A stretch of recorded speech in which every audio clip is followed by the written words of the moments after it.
Zam Vo est un performeur et un artiste conceptuel vietnamien. Il est connu pour ses ready-made qui étudient les thèmes de la culture, du conflit et du déplacement.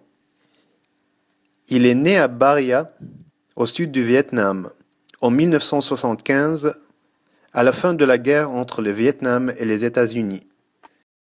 À l'âge de 4 ans, Xuân Vu quitte le Vietnam avec sa famille à bord d'un bateau construit par son père, espérant rejoindre les États-Unis. Ils sont secourus dans le Pacifique par un cargo danois.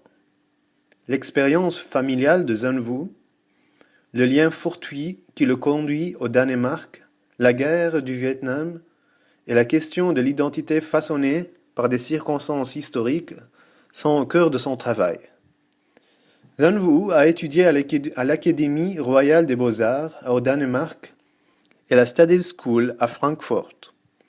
Il a été le lauréat du prix Hugo Boss pour sa contribution dans l'art contemporain en 2012. Il a été aussi nominé pour le prix National Gallery pour les jeunes arts Berlin-Allemagne.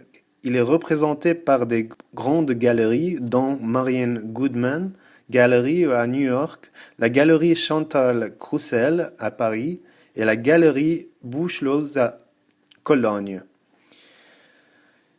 Il participe à la Biennale de Venise en 2013 et ses œuvres sont présentées entre autres au Walker Art Center de Minneapolis, à l'Institut d'art de Chicago, au musée Guggenheim de New York, au musée d'art moderne de la ville de Paris.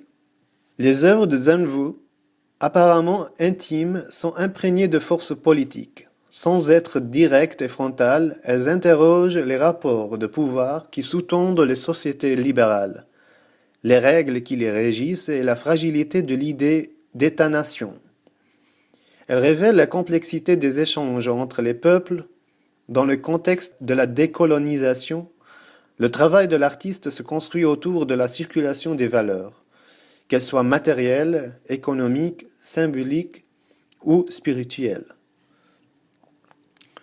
We the People est une œuvre qui a apporté beaucoup de succès à Xuân Vu.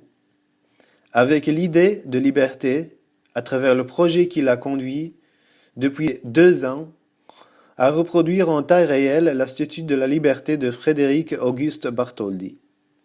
Sans l'avoir visité, l'artiste saisit que ce monument est constitué d'une structure creuse, fine coquille de cuivre repoussée, tenue par une armature métallique. Il décide d'en faire la reproduction dans un atelier de fonderie près de Shanghai, selon les mêmes méthodes que celles utilisées au XIXe siècle. Cette œuvre, We the People, qui reprend les 3 premiers mots de la Constitution américaine de 1787, est montrée tout au long de sa production, de manière fragmentaire, dans différents endroits du monde depuis septembre 2011. Cette œuvre l'est aussi dans l'imaginaire collectif, comme symbole de la liberté et de l'indépendance pour les immigrés à leur arrivée à New York, et comme allégorie du monde libre, dans un cadre de référence bien délimité, celui de la culture occidentale.